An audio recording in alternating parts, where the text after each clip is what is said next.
Hello everyone. आज हम लोग पढ़ रहे हैं मध्य प्रदेश के कुछ राजवंशों के बारे में, और जिसमें हम सबसे पहले स्टार्ट करते हैं गर्दभिल्ल वंश।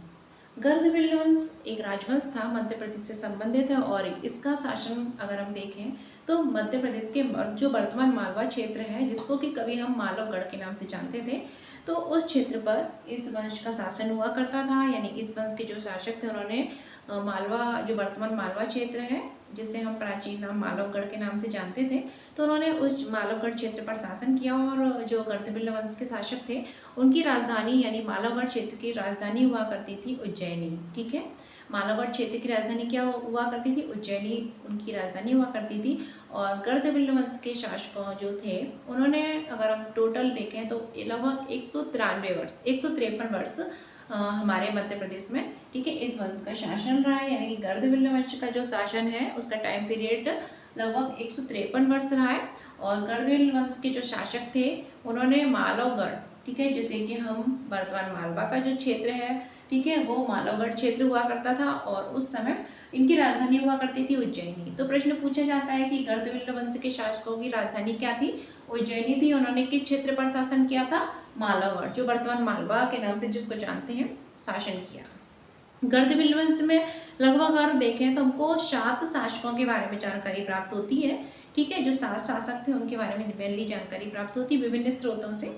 देख लेंगे कि कर काफ़ी स्रोत हैं, इनके नाम पूछ सकते हैं कि गर्दभिल्ल वंश के बारे में किस स्रोत से जानकारी मिलती है। ठीक है, जैसे हरिवंश पुराण, मेरुतुंग, अगर हम बोलें कि जैन एक आचार्य हुआ करते थे जिनका नाम था मेरुतुंग, तो उनके द्वारा रचित थेरावली, ठीक है, इत्यादि काफ़ी ग्रंथ हैं जिनके बारे में, जिनसे हमको इस वंश के बारे में जानकारी मिलती है। कर सारे ग्रंथों के बारे में मैं आपको बताऊंगी।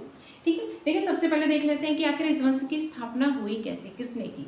तो गर्दभिल्ल वंश, जिसका अगर देखें हमारे जो वर्तमान मध्य प्रदेश है, उसके मालवा क्षेत्र, ठीक है, जो कभी मालवगढ़ के नाम से था, तो मालवगढ़ क्षेत्र में इस वंश का शासन हुआ करता था। और एक राजा थे जिनका नाम था गंधर्वसेन। ठीक है, क्या नाम था? गंधर्वसेन। इन्हें महेंद्रादित्य कहीं कहीं किस कुछ मतलब अगर हम देखें जो विभिन्न स्रोत हैं, तो अलग अलग स्रोतों के अनुसार कहीं महेंद्रादित्य इनका नाम मिलता है, गंधर्वसेन भी इनका नाम मिलता है। ठीक है, वही गर्दभिल्ल के नाम से भी इनके बारे में जानकारी प्राप्त होती है कि गर्दभिल्ल, ठीक है, किसी स्रोतों में इनका नाम गर्दभिल्ल प्राप्त होता है। तो गर्दभिल्ल वंश के जो संस्थापक थे वो कौन थे? गंधर्वसेन, महेंद्रादित्य और गर्दभिल्ल, ये तीनों एक ही व्यक्ति के नाम है। ठीक है, तो इस वंश की जो स्थापना थी वो किसने की थी? गर्दभिल्ल या गंधर्वसेन के द्वारा की गई थी। ठीक, कहीं कहीं महेंद्रादित्य भी इसका अगर हम देखें तो इनका नाम मिलता है, की थी। इनकी राजधानी क्या थी? इनकी राजधानी उज्जैनी थी। और क्षेत्र, किस क्षेत्र पर शासन किया था? मालवगढ़, जो वर्तमान मालवा, जिसके हम वर्तमान मालवा के नाम से जानते हैं, तो मालवगढ़ क्षेत्र पर इनका शासन था गर्दभिल्ल वंश का। और इनकी एक देवी हुआ करती थी जिनको बोलते थे गर्दभी देवी। क्या बोलते थे? गर्दभी देवी। और इस वंश के जो संस्थापक थे गंधर्वसेन, ठीक है, या गर्दभिल्ल बोल सकते हैं। तो इनको अगर देखें तो गर्दभी देवी से इन्होंने एक विद्या हासिल की थी। ठीक है, एक विद्या हासिल की थी, और उस विद्या के द्वारा ये किसी को भी हरा सकते थे। ठीक है, किसी को भी हरा सकते थे। तो आसपास के जो क्षेत्र थे, किसी की भी हिम्मत नहीं थी कि इनसे जाकर वो शत्रुता या बैर मोड़ ले। ठीक है, क्योंकि वे बिना युद्ध करे ही गर्दभी देवी का आह्वान करते थे, और उनके आह्वान पर गर्दभी देवी प्रसन्न होकर आ जाती थी।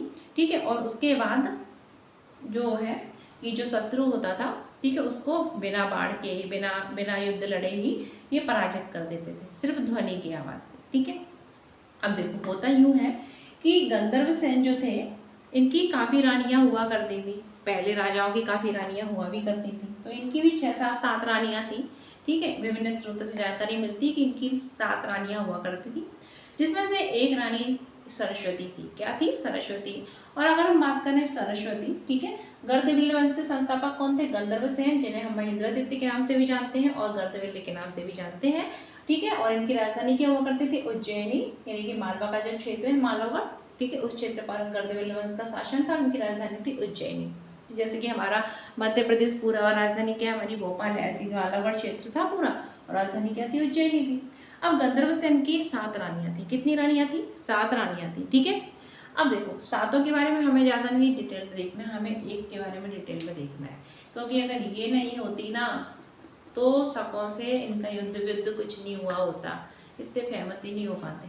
ठीक है, अब देखो क्या हुआ कि इनके राज्य में एक जैन मुनि, ठीक है, जैन आचार्य थे, हालांकि पहले ये जो थे वो जैनाचार्य नहीं थे, इन्होंने दीक्षा ली थी, ठीक है, और जैन धर्म की दीक्षा ले ली थी।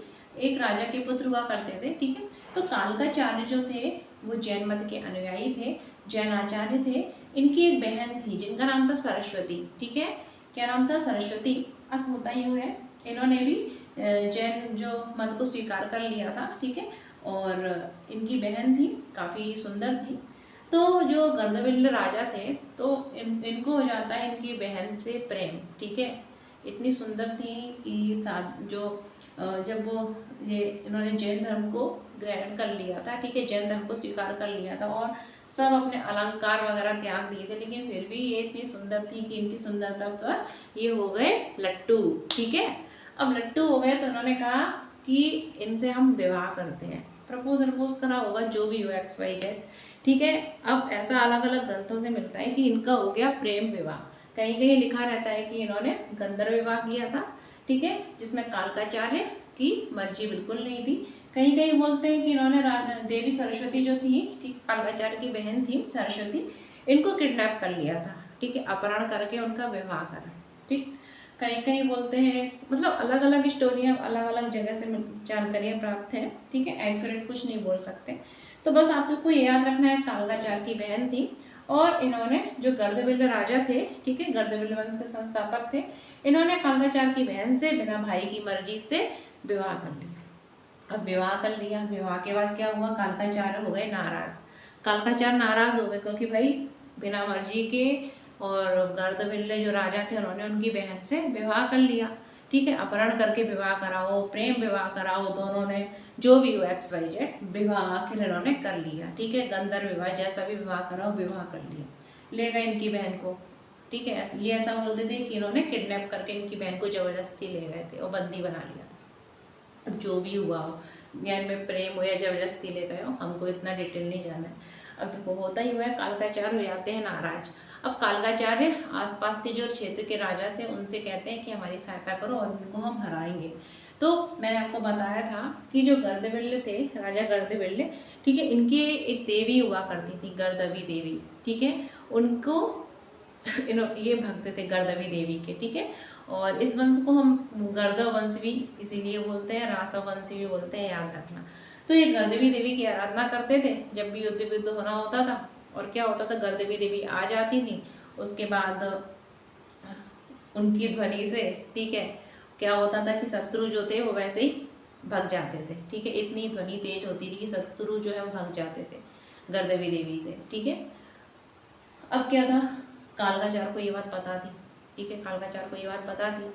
और आसपास के जो राजा थे वो कालकाचार्य की हेल्प इसीलिए नहीं कर रहे थे क्योंकि ये गर्दवी देवी को पुकारेंगे, गर्दवी देवी आएंगी और गर्दवी देवी अपने स्वरों से क्या कर देंगी, सारे गमा इस तरीके से जो स्वर होते हैं, ठीक है, तो गर्दवी देवी ध्वनि से के द्वारा क्या कर देंगे, शत्रुओं को वैसे ही हरा देंगी, इनको लड़ने की भी जरूरत नहीं पड़ेगी।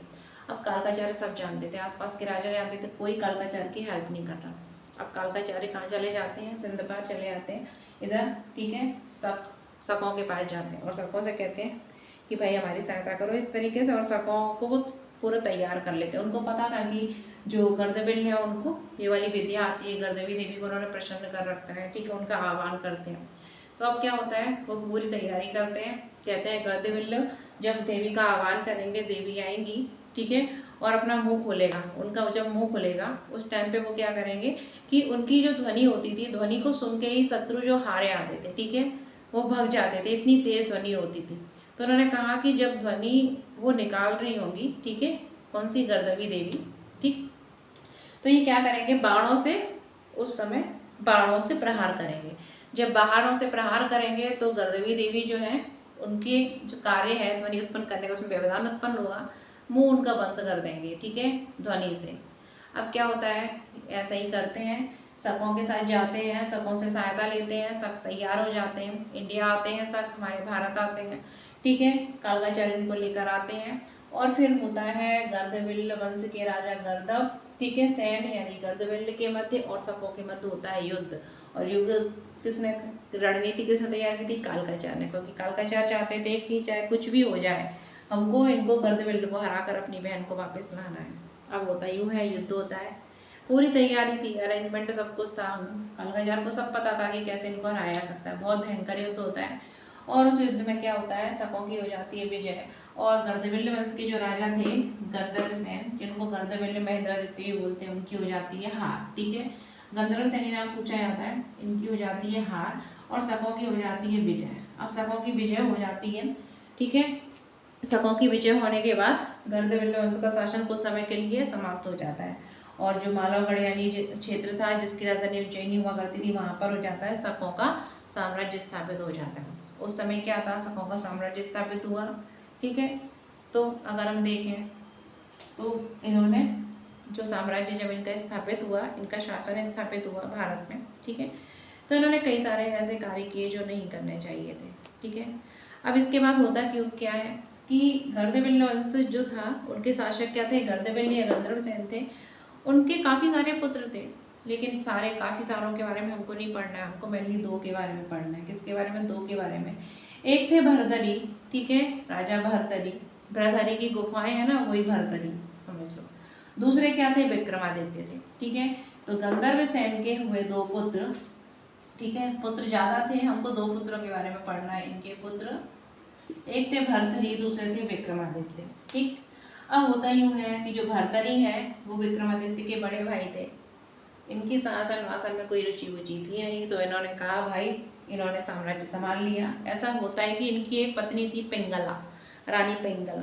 ठीक है, तो भाई इनके रानी पिंगला के कारण ये सब कुछ त्याग व्याग देते हैं। ठीक है, वो किसी और को प्रेम करती थी, ऐसा था कुछ स्टोरी।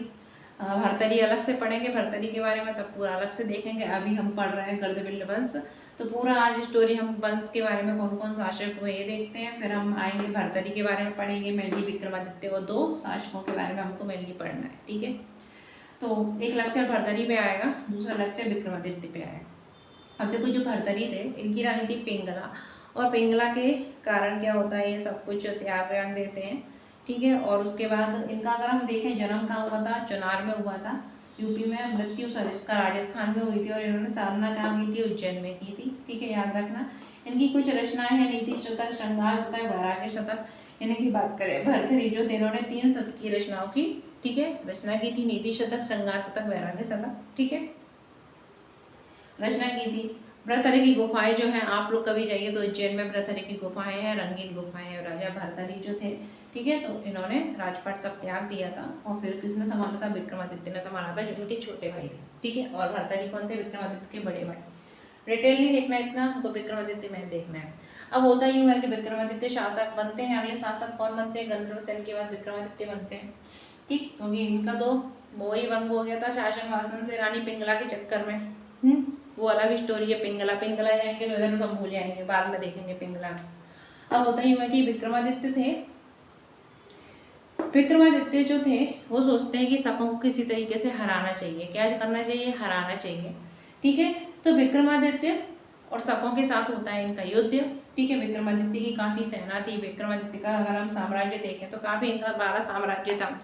ये अगर हम बात करें तो काफ़ी बड़े चक्रवर्ती सम्राट थे और इनके नाम पर ही क्या है, जो विभिन्न राजा थे, महान राजा, ठीक है, जो सम्राट थे, उनको विक्रमादित्य की उपाधि दी गई। पहले देख लेते हैं कि आखिर ये महान कैसे बने। तो जो विक्रमादित्य थे, इनकी शकों से हो जाती है युद्ध, शकों से इनका युद्ध होता है। सोचते हैं शकों से लड़ाई करें और इनको हटा दें और अपना वंश जो है उसको आगे बढ़ाएं। ठीक है, साम्राज्य स्थापित करें फिर से, जो हमारा मतलब शकों ने छीन लिया था। अब विक्रमादित्य की शकों से होता है युद्ध और इस युद्ध में क्या होता है, विक्रमादित्य की हो जाती है विजय और शकों को मिलती है पराजय। शकों को पराजय का मुख देखना पड़ता है, पराजय का सामना करना पड़ता है और विक्रमादित्य को विजय प्राप्त होती है। विजय के उपलक्ष्य में विक्रमादित्य द्वारा अगर हम बात करें तो 57 ईसा पूर्व में विक्रम संवत जारी किया जाता है। ठीक है, विक्रम संवत जारी किया गया, सरकारी की उपाधि वगैरह ली गई शकों को पराजित करके। ठीक है, तो ये याद रखना कि विक्रमादित्य द्वारा ही विक्रम संवत शकों को पराजय के उपरांत विजय के उपलक्ष्य में इन्होंने 57 ईसा पूर्व में एक संवत जारी किया, जैसे कि हम विक्रम संवत बोलते हैं। आगे इसके नाम परिवर्तित किए गए। ठीक है, मालव संवत, संभव इत्यादि।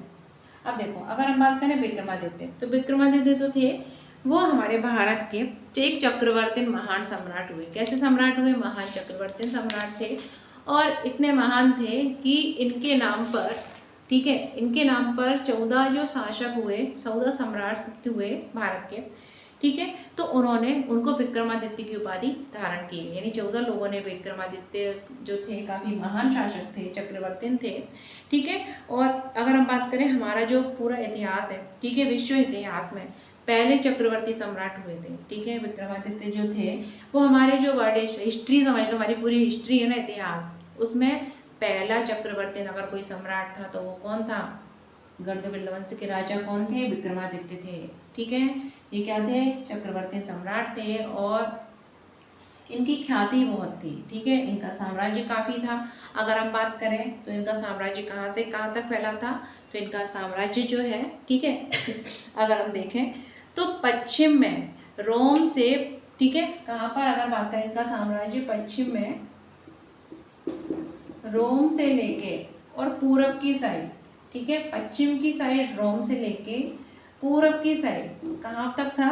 पूरब की साइड अगर हम देखें तो चीन के, जो चीन है ना वर्तमान चीन, चीन के दक्षिणी चीन, ठीक है, चीन के दक्षिणी चीन सागर तक था। कितना साम्राज्य था इनका विस्तार, कितना था इनके साम्राज्य का विस्तार। विक्रमादित्य को ऐसे ही नहीं बोलते हम चक्रवर्ती सम्राट, महान सम्राट, क्यों बोलते हैं? क्योंकि इनका जो साम्राज्य था वो पश्चिम में अगर हम देख लें तो रोम से लेकर और पूरब में कहाँ तक था? चीन के दक्षिणी चीन सागर तक हुआ करता था, इसलिए इनको हम चक्रवर्ती सम्राट भी कहते हैं। और इसी कारण इनके बाद के कुछ जो शासक थे जैसे कि चंद्रगुप्त, विक्रमादित्य वगैरह, ठीक है, इत्यादि ने जो थे, चंद्रगुप्त, ठीक है, इन लोगों ने क्या करा? विक्रमादित्य की उपाधि धारण की। अब देखो एक और बात याद रखनी है कि नवरत्न रखने की जो परंपरा थी वो इन विक्रमादित्य के द्वारा ही शुरू की गई थी। नवरत्न की जो परंपरा थी, ठीक है, वो किसके द्वारा शुरू की गई थी? विक्रमादित्य के द्वारा ही शुरू की गई थी। बाद में इस परंपरा को अकबर के द्वारा, ठीक है, चंद्रगुप्त द्वारा, चंद्रगुप्त विक्रमादित्य अकबर द्वारा भी इनकी परंपरा को क्या करा गया? आगे बढ़ाया, ठीक है। चंद्रगुप्त द्वितीय को बोलते हैं ना, तो इनकी जो परंपरा थी, इन्होंने नवरत्न रखे थे अपने दरबार में, ठीक है, 9 विद्वानों को रखा गया था, ठीक है, नाम बताऊंगी, पूछ लिया जाता है। तो इस परंपरा को फिर आगे किसने? चंद्रगुप्त द्वितीय, अकबर इत्यादि जो शासक हुए, सम्राट हुए, उन्होंने इनकी जो परंपरा थी उसको आगे ग्रहण किया, उसको आगे बढ़ाया, ठीक है। एक बार फिर से देख लेते हैं, फिर इसके आगे मैं क्लीन करके आगे का बताते हैं। तो गर्दभिल्ल वंश, इसमें अगर बात करें तो हमारे मध्य प्रदेश के, ठीक है, जो वर्तमान मालवा है यानी मालावाड़ क्षेत्र में लगभग 153 वर्ष तक क्या किया? शासन किया। इस वंश की स्थापना जो थी, संस्थापक कौन था? महेंद्रादित्य गंधर्वसेन गर्दभिल्ल, ठीक है। ये एक ही शासक के नाम है, अलग अलग नाम, जैसे आपके नाम घर में चिंकू पिंकू हो गया, स्कूल में कुछ और हो गया, ठीक है, दोस्तों ने कुछ और रख लिया, तो ऐसे। तो इनके संस्थापक गंधर्वसेन थे, जिन्हें गर्दभिल्ल महेंद्रादित्य के नाम से भी जानते हैं, और इन्होंने मालावाड़ क्षेत्र पर शासन किया था, जिसकी राजधानी क्या हुआ करती थी? उज्जैनी हुआ करती थी, ठीक है। गंधर्वसेन के क्या थे? अगर हम बात करें तो काफ़ी सारी रानियां थी, पुराने जमाने में होती थी रानियां, ठीक है, प्राचीन अगर हम देखें पुराने टाइम पीरियड पर, तो इनमें से एक रानी हुआ करती थी सरस्वती, ठीक है, काफ़ी इनको प्रिय थी, काफ़ी सुंदर थी। इसी सुंदरता पर के कारण क्या होता है कि ये सब हो जाता है, लड़ाई वड़ाई हो जाती है, शक आते हैं, नहीं तो शक कभी नहीं आते इस तरीके से, ठीक है। क्योंकि होता ही हुआ है कि सरस्वती जो थी, ठीक है, वो एक राजा की पुत्री हुआ करती थी। बाद में इनने और इनके भाई ने जैन धर्म को स्वीकार कर लिया, ठीक है, जैन अनुयायी बन गए। इनके भाई कालकाचार्य जो थे वो जैन आचार्य थे, और ये नहीं चाहते थे कि इनकी मर्जी के बिना, इनकी बहन सरस्वती थे, गंधर्वसेन ने जबरदस्ती विवाह कर लिया था। कहीं कहीं तो उल्लेख है कि इन्होंने इनको किडनैप कर लिया था और बंदी बना लिया था, ठीक है, क्योंकि ये इतनी सुंदर थी कि उन पर इन्हें आसक्त हो गए थे पूर्ण तरीके से, ठीक है, सुंदरता के कारण, ठीक है। सुंदरता भी कभी कभी खराब होती है, लगता है कि सुंदरता सही है, लेकिन कभी कभी सुंदरता भी खराब होती है, ठीक है। चलो जाने दो उसको, क्यों खराब होती है, क्या नहीं होती, उधर रहने दो। तो कालकाचार्य की बहन सरस्वती को जबरदस्ती, ऐसा बोलते हैं, कालकाचार्य ने कहा कि इन्होंने जबरदस्ती क्या है, सरस्वती को किडनैप कर लिया, ठीक है, और उनको बंदी बनाकर रखा था। तो इसके कारण क्या होता है, कालकाचार्य नाराज हो जाते हैं, लेकिन ऐसा बोलते हैं कि इन्होंने बाकायदा इनसे गंधर्व विवाह किया था, क्योंकि ये इनसे प्रेम करते थे, ठीक है। तो अब जो भी हो, हमको इतना नहीं डिटेल में आना। अब सरस्वती के कारण क्या होता है, गर्द विल्ल वंश के जो राजा थे गंधर्वसेन ले आते हैं, तो कालकाचार्य हो जाते हैं नाराज। कालकाचार्य फिर शकों के पास जाते हैं और शकों से कहते हैं आप हमारी हेल्प कीजिए और चलिए इनको हराइए, ठीक है, इंडिया चलिए। तो अब क्या होता है, कालकाचार्य लेकर आते हैं शकों को और शकों के द्वारा साथ होता है गर्दविल्ल यानी गंधर्वसेन का युद्ध, जिस युद्ध में हो जाती है गंधर्वसेन की पराजय और जो मालवगढ़ क्षेत्र पर जो गर्दविल्ल वंश का शासन हुआ करता था वहां पर हो जाता है शकों का शासन शुरू, ठीक है, यानी कि मालवा क्षेत्र पर शकों का शासन शुरू हो जाता है। इसके बाद क्या होता है कि जो गंधर्वसेन थे उनके पुत्र काफी हुआ करते थे, लेकिन मेनली 2 पुत्र पढ़ने हैं हमको, भर्तरी और विक्रमादित्य। भर्तरी विक्रमादित्य के बड़े भाई थे, इनकी एक रानी थी पिंगला, उसके चक्कर में ये सब शासन अपना इनका कुछ शासन वासन में रुचि नहीं रह आती। और ये अगर बात करें तो भर्तरी जो थे ये साधना में लग जाते हैं, काफ़ी साधना करते हैं, ठीक है, उज्जैन में। और उज्जैन में जो इनकी जो साधना इन्होंने जहाँ पर की थी वहाँ पर जो गुफाएं हैं जिनको हम भर्तरी गुफाएं से नाम से जानते हैं, रंगीन गुफाएं, आप लोग जाइए तो देखिए, ठीक है। इनका जन्म चुनार में हुआ था, मृत्यु सरिस्का में हुई थी और इनकी सब तपोस्थली साधना स्थली का है उज्जैन। इनकी रचना नीति शतक, श्रृंगार शतक, वैराग्य शतक, 3 शतकीय रचनाओं की इन्होंने रचना की थी, ठीक। अब अगर हम बात करें भर्तरी जो थे उनके छोटे भाई थे विक्रमादित्य, और विक्रमादित्य सोचते हैं कि शकों को पराजित किया जाए और जो क्षेत्र है उस पर अपने वंश की पुनः स्थापना की जाए, ठीक है। अब क्या था, विक्रमादित्य और शकों की होती है लड़ाई और इस लड़ाई में युद्ध में क्या होता है, शक हो जाते हैं पराजित और विजय होती है विक्रमादित्य की, ठीक है। और इस विजय के उपलक्ष्य में विक्रमादित्य द्वारा एक संवत जारी किया जाता है जिसे हम बोलते हैं विक्रम संवत। 57 ईसा पूर्व में, याद रखना 57 ईसा पूर्व में काफी महत्वपूर्ण एक संवत जारी किया था जिसे हम बोलते हैं विक्रम संवत। बाद में इसके आगे नाम परिवर्तित किए गए मालव कृतव्रत संवत, ठीक है, टाइम के साथ समय के साथ आगे देखेंगे। विक्रमादित्य जो थे वो काफी महान चक्रवर्ती सम्राट थे। इनको चक्रवर्ती सम्राट इसलिए बोलते हैं क्योंकि इनका जो साम्राज्य का विस्तार था, अगर हम देखें पश्चिम की साइड तो पश्चिम में रोम से लेकर और पूरब की साइड अगर बात करें तो चीन के दक्षिणी चीन सागर तक हुआ करता था, ठीक है। अब ये इतने चक्रवर्ती सम्राट थे कि इनका साम्राज्य विस्तार बहुत था, काफी बड़ी सेना थी, ठीक है, और इन्होंने शकों को पराजित कर दिया था, इस कारण इनको चक्रवर्ती सम्राट कहते हैं। और बाद में इनका नाम तो विक्रमादित्य हुआ ही करता था, लेकिन इनके नाम की जो उपाधि थी वो कई, अगर बात करें लगभग 14 सम्राट जो थे, शासक जो थे, सम्राट थे, उन्होंने विक्रमादित्य की उपाधि से, ठीक है, ग्रहण की।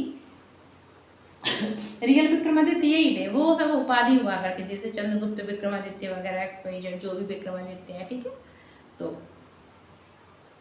इसके बाद अगर हम बात करें तो विक्रमादित्य के दरबार में इन्होंने अपने दरबार में 9 रत्नों को रखा था, जैसे कि धन्वंतरी, ठीक है, बरामेर, बेताल भट्ट, पररुचि, ठीक है, इत्यादि बात करें तो 9 रत्नों को रखा है। 9 विद्वान थे इनके दरबार में हुआ करते थे, जिनके नाम है, चाहो तो आप लोग नोट कर सकते हो, मैं इसको क्लीन कर रही हूँ, फिर इनके हम नाम नोट कर लेते हैं कि इनके दरबार में, ठीक है, 9 रत्न हुआ करते थे। 9 रत्न पूछ लेते हैं कि विक्रमादित्य के दरबार में उपरोक्त में से कौन कौन से 9 रत्न थे। तो इनके दरबार में 9 रत्न हुआ करते थे। पहले थे धन्वंतरी, क्या नाम थे, धन्वंतरी, वराह मेहर, बेताल भट्ट, ठीक है, कौन कौन, धन्वंतरी, वराह मेहर, बेताल भट्ट, ठीक है। इसके बाद अगर हम अगला देखें तो अमर सिंह, कौन थे, अमर सिंह, ठीक है। अमर सिंह के बाद अगर देखें तो बेताल भट्ट हो गया, कालिदास भी इनके 9 रत्नों में से ही एक थे, ठीक है। 9 विद्वान थे जिनको 9 रत्न बोला जाता था। तो धन्वंतरी हो गए, बराहमीर हो गए, बेताल भट्ट हो गए, अमर सिंह हो गए, कालिदास हो गए, शंकु। अगले हमारे 9 रत्न कौन से, शंकु, ठीक है, शंकु 1 2 3 4 5 6, इधर लिख देती हूँ 7, ठीक है, 8 और यहाँ पे लिखूंगी मैं 9। तो कौन कौन हो गए, धन्वंतरी, बराहमीर, बेताल भट्ट, अमर सिंह, कालिदास, शंकु, ठीक है। वररुचि, कौन, वररुचि, ठीक है। एक बार फिर से देख लो, धन्वंतरी, बराहमीर, बेताल भट्ट, अमर सिंह, कालिदास, शंकु, वररुचि, घटकपर्ण, क्या नाम था, घटकपर्ण, ठीक है, घटकपर्ण और छपड़ा, कौन थे, छपड़क। तो ये क्या थे? विक्रमादित्य के दरबार के 9 रत्न थे। एक बार फिर से देख लेते हैं। धन्वंतरी, वराह मिहिर, बेताल भट्ट, वररुचि, अमर सिंह, कालिदास, शंकु, ठीक है।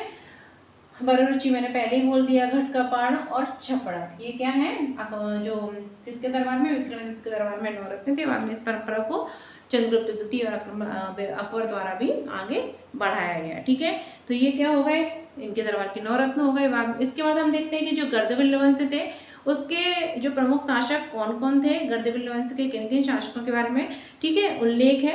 तो गर्दभिल्ल वंश के अगर शासकों की बात करें तो प्रमुख गर्दभिल्ल वंश में कौन कौन से शासक हुए? तो लगभग 6-7 शासक जो है ना गर्दभिल्ल वंश के, उसके बारे में जानकारी प्राप्त होती है। इसमें कुछ शासक जो है जिनके नाम आपको याद रखना महत्वपूर्ण है, क्योंकि पूछ लिया जाता है कि उपरोक्त में से कौन जो है गर्दभिल्ल वंश से संबंधित है।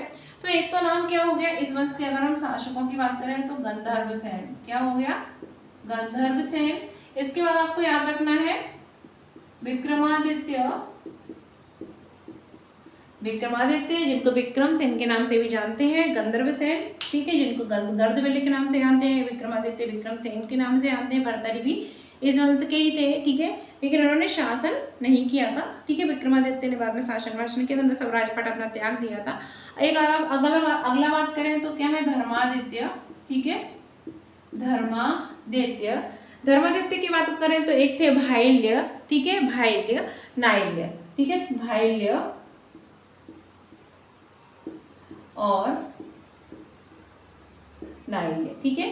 तो ये कुछ प्रमुख शासक है, जैसे गंधर्वसेन, विक्रमादित्य, धर्मादित्य, भाइल्य, नाइल्य और नाहद्र एंड नाहद्र, ये कुछ प्रमुख शासक है, ठीक है। जिसमें से आपको याद रखना है विक्रमादित्य जो थे इन्होंने लगभग कितना शासन किया था? 60 वर्ष तक शासन किया था। कितना शासन किया था?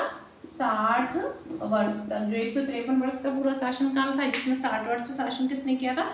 विक्रमादित्य ने किया था, याद रखना। वही गंधर्वसेन ने लगभग 13 वर्ष शासन किया था, ठीक है। धर्मादित्य ने लगभग 40, भाइल्य नाइल्य जो थे इन्होंने 11-14 वर्ष शासन किया था, तथा नाहद्र जो थे इन्होंने 10 वर्ष शासन किया था। कम सबसे कम शासन था इनका नाहद्र का, याद रखना। विक्रमादित्य लगभग 60 वर्ष शासन किया था। सेकंड धर्मादित्य थे, गंधर्वसेन वगैरह, ठीक है।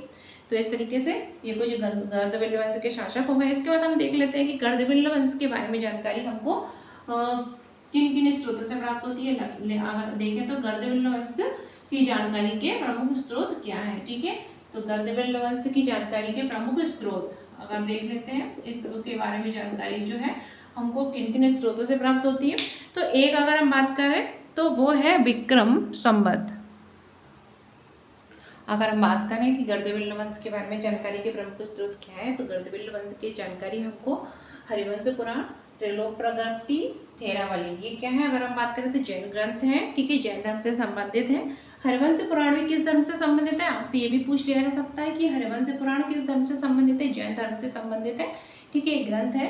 तो गर्दभिल्ल वंश के बारे में अगर हम जानकारी देखें, जानकारी के प्रमुख स्रोत क्या है? हरिवंश पुराण है, जो किससे संबंधित है? जैन धर्म से संबंधित है, और इसके द्वारा हमको गर्दभिल्ल वंश की जानकारी प्राप्त होती है। वहीं त्रिलोक प्रगति जो है, त्रिलोक प्रगति जो है वो किस वंश से संबंधित है? वो ये भी जैन धर्म से संबंधित है, ठीक है, और इसके द्वारा भी हमको गर्दभिल्ल वंश की जानकारी प्राप्त होती है। ये क्या है? जैन ग्रंथ है, ठीक है, ये भी जैन धर्म से संबंधित है, ठीक है। हरिवंश पुराण जैन से संबंधित है, जैन धर्म से। त्रिलोक प्रगति जो है ये भी एक जैन धर्म से संबंधित एक ग्रंथ है, यानी जैन ग्रंथ है, और इसके द्वारा भी हमको गर्दभिल्ल वंश की जानकारी प्राप्त होती है, ठीक है। अगला बात करें तो थेरावली। थेरावली भी जैन धर्म से संबंधित एक प्रमुख ग्रंथ है, मेरुतुंग द्वारा रचित है। ये एक जैन आचार्य हुआ करते थे जिनका नाम था मेरुतुंग, उनके द्वारा रचित एक ग्रंथ है जिसको बोलते हैं थेरावली, ठीक है। और इसके द्वारा हमको गर्दभिल्ल वंश की जानकारी प्राप्त होती है। और इसमें ही मैंने बताया गया था कि जो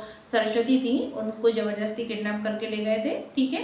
कालकाचार्य ने बताया कि सरस्वती को किडनैप करके ले गए थे गर्दभिल्ल, ठीक है, इन्होंने किडनैपिंग बताया और उनको जबरदस्ती बंदी बनाकर रख लिया था, ठीक है। अगर बात करें विक्रम संवत, तो विक्रम संवत जो है वो किसके द्वारा? विक्रमादित्य के द्वारा जारी किया गया था, तो उसके बारे में द्वारा भी हमको गर्दभिल्ल वंश की जानकारी प्राप्त होती है। अलबरूनी, ठीक है, एक विदेशी था जो भारत आया था और उसने भारत के पूरा अगर देखें तो भारत के बारे में बताया है अपनी रचनाओं में। तो अलबरूनी के ग्रंथ जो है उसके द्वारा भी हमको गर्दभिल्ल वंश की जानकारी प्राप्त होती है। बात करें विक्रम चरित्र कथा सागर, ठीक है, विक्रम चरित्र कथा सागर, इनसे भी हमको गर्दभील्ल वंश की जानकारी प्राप्त होती है। इसके अलावा बेताल पच्चीसी, सिंहासन बत्तीसी के द्वारा भी हमको इस वंश के बारे में जानकारी प्राप्त होती है। तो ये हो गए हमारा गर्दभील्ल वंश, ठीक है। उम्मीद है आपको समझ में आ गया होगा। इसके बाद हमारा एक अलग से वीडियो आएगा जो आएगा मेनली विक्रमादित्य के ऊपर, ठीक है, जिसमें हम बेताल पच्चीसी, सिंहासन बत्तीसी इत्यादि के बारे में डिटेल से चर्चा करेंगे। तो वीडियो को देखिए और समझ में नहीं आया तो एक बार फिर से देखिए और चैनल को लाइक करिए, शेयर करिए और सब्सक्राइब करिए।